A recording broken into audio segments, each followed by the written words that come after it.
My name is Josh Camson. I'm running for state representative in the 147th district. I'm the only lawyer here that's still a lawyer. I'm a trial lawyer. And you've given me a microphone, so that was a mistake. And there's a little bit of time left, so lock the doors.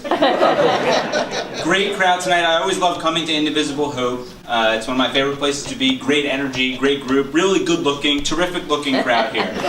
So I'm Josh Camson, and I'm running for state representative in the 147th district. So that means anyone here tonight that's currently represented by Marcy Topol, starting in 2019, you'll be represented by me. That's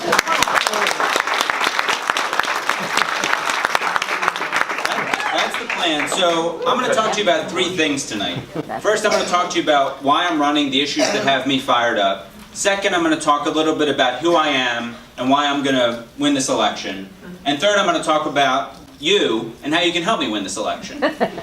So what has me fired up? So there's a couple of stories that I like to tell, and they're not fun stories, but back in 2016, late 2016, this is before the election, I represent people in court, and I had a client, a drug addict, who wasn't able to get treatment. He was incarcerated.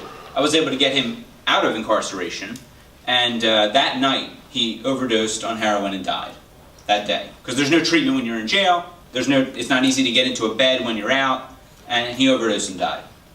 And I had a friend who works here in Montgomery, or actually moved to Bucks now, but she works in Bucks County, friend from high school, and her husband had their second child with a disability. And the legislature, including my opponent, had voted to cut funding for Medicaid. So what does that mean? Her and her husband, both two high-earning individuals, were getting help through Medicaid because of their special needs children. And due to those funding cuts, they weren't going to get by. He's a cop, she works for the county, good jobs. And they weren't going to be able to do it. And I said to my wife, Chelsea, whew, that's messed up. And I was pissed. I said, we need to do something about that. And then the 2016 election happened, and I was really pissed. and we talked, and I convinced her to be okay with me running, because we do need a change. Because I see what's happening in Harrisburg, and I don't think it's right. And there are a few things specifically that I want to work on, and there's 4 of them I'm going to talk to you about tonight. The first is healthcare. Now, we've heard a little bit about healthcare here tonight, affordable healthcare, accessible healthcare. I want to talk to you about transparent healthcare. You might be saying to yourself, what's that? Unless you've been here before and heard me before, then you're not saying what's that. But if you haven't, I talk about transparent healthcare. And transparent healthcare means that when we go to a facility that has a facility fee in a non-emergency situation, they should be disclosing that fee. They don't now. Instead, you get a bill 6 months later or 9 months later. Hey, by the way, there was a fee just for walking in the door. Or how about pharmacies that have deals with insurance companies and drug manufacturers that get to say, hey, if you give them this drug at this price, we'll give you this rebate. But you can't tell them not to use their insurance. So that means at Rite Aid and CVS and Walgreens, sometimes they have deals with drug manufacturers so that they can't tell you, hey, you're going to pay $20 copay on this, but if you didn't use your insurance, it'd be $10. That's crazy, right? I'm a lawyer, and when somebody comes in and says, how much is this going to cost? If I don't tell them, I lose my license. I have to have it in writing or I lose my license. But we're going to the emergency room and we don't know we're going to get a $6,000 bill or a $200 bill or a $500 bill for a Band-Aid. Come on, we can make that better. Because once we have transparent healthcare, then we can get to affordable. Because once it's transparent, we know what we're paying, we know how to treat the system. So let's make that number 1. Number 2, let's talk about education. Public education is so important. Without educators, none of us would be anything else. I wouldn't be here. I mean, I would be, but not as eloquently. I'd still be as charming, just not as good. So, my sister's a teacher, my aunt's a teacher, several of my good friends are teachers, and it's the hardest job in the world. That's why I don't do it. I did it for 1 semester, taught at university, and that was enough for me. But we need great teachers, and we need great schools. Now what's happening right now is that Harrisburg is saying, oh, we didn't raise your taxes, everything's great, Harrisburg's terrific. Oh, local school districts, sorry, you don't get any money. And then local school district is turning to us and saying, we don't have any money.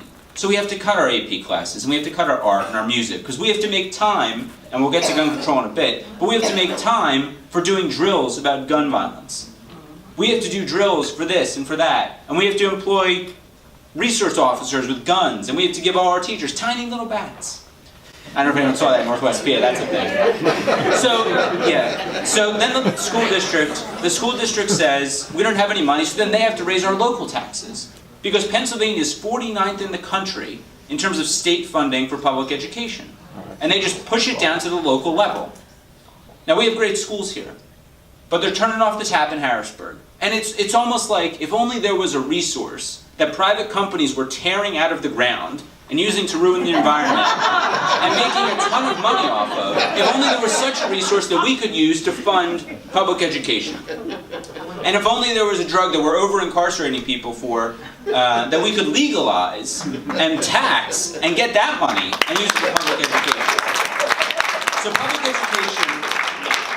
education is important because it's the backbone of everything else. Without good public education, we can't get anything else. So let's make that number one. So we talked about transparent healthcare, we talked about public education. Let's talk about gun control. Because gun control is incredibly important, especially now because we can actually make some traction. And frankly, the way I see it, there's three things we need to do on gun control. Number one, universal background checks. Are you kidding me that we're having this conversation?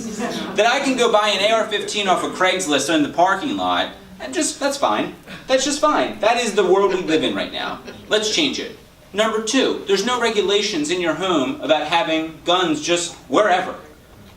And I work with kids, and we'll get into that in a minute, but I work with kids, and I've seen incidents in homes where guns aren't stored correctly, and kids get injured, killed. We've all seen it in the news, and that's not right. So that's number two. And number three, I think we need to limit magazine size. What do we need? 45 rounds in a clip? Come on, we don't need that for hunting. It's not necessary. Let's limit those so we prevent regular guns that are used for hunting from becoming mass murder weapons. So let's sort that out. Oh, I got 1 minute left. Oh God, that really flew by. So we're going to skip the fourth issue. We're going to get into who I am, which is I'm Josh Camson, and I'm a lawyer, and I'm a small business owner. I own my own firm in Collegeville. My wife Chelsea and I, we live in Harleysville. We're expecting our first kid this September, but she still came out. More about me on the website, which is now we're into the How You Can Help section, and I'm talking very fast. But that's okay, this is Eastern PA, we know how to talk fast here. So, our website's joshforpa.com, but if you really want to help, we're knocking on doors on Saturday in Lower Frederick. And I know everyone's been sitting here a little while, I'm sure you haven't checked your text messages, so take out your phone, I want you to do something for me. I want you to shoot me a text. You're going to text the word Camson, my last name, C-A-M-S, I don't see a lot of people working, but you can take your phone. C-A-M-S-O-N, the number 797979. Shoot me a text, I'm not going to spam you, it's not going to be like Hillary, hey, you watching the debate tonight? We got signs here, volunteer sign-ups, I'd love your help, it's joshforpa.com, and now I have time for questions.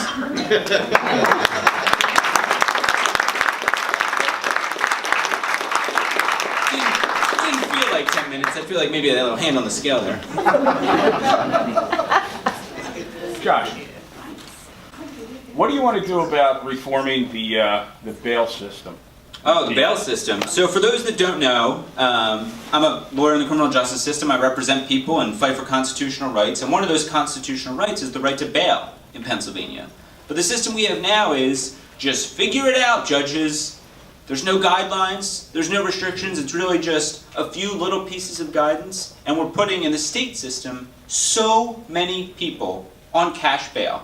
Essentially, if you're poor, or if you're a person of color, and you commit a minor offense, you're going to jail. And that's not right. Because what we need is a system similar to the federal system, where we have more pretrial services, and now we're in the weeds, guys, but that's okay, that's where I like to live, is in the weeds. But we need pretrial services so that if you've committed a crime, allegedly, and you're accused of a crime, you can be monitored pre-trial without the expense to the government of putting you in jail.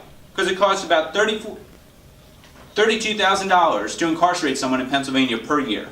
Which is, by the way, more than it would cost to just give a family of 3 enough money to raise above the poverty level. So that's something we need to fix. The bail system is definitely something we need to reform. We need to have better structure and better guidelines for judges.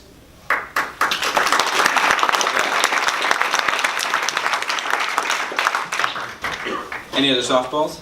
Do I have any time left? I'll just talk. Sure, one more minute. I'm going to talk to you about women's rights. I know people have been asking, and a lot of people have been talking about that. I don't talk about that a lot because it seems so obvious to me. Why are we still having this conversation? Yeah. Let's talk about narrowing the gender pay gap. Let's talk about mandatory paid leave, because that's how you narrow the gender pay gap. So if you want someone that's going to get into the weeds and handle these issues, come help us out. It's joshforpa.com. Grab a sign up, because we're going to flip this district. We're going to be the first. I'm going to be the first Democrat elected, and we're going to bring it home in 2018. Thank you.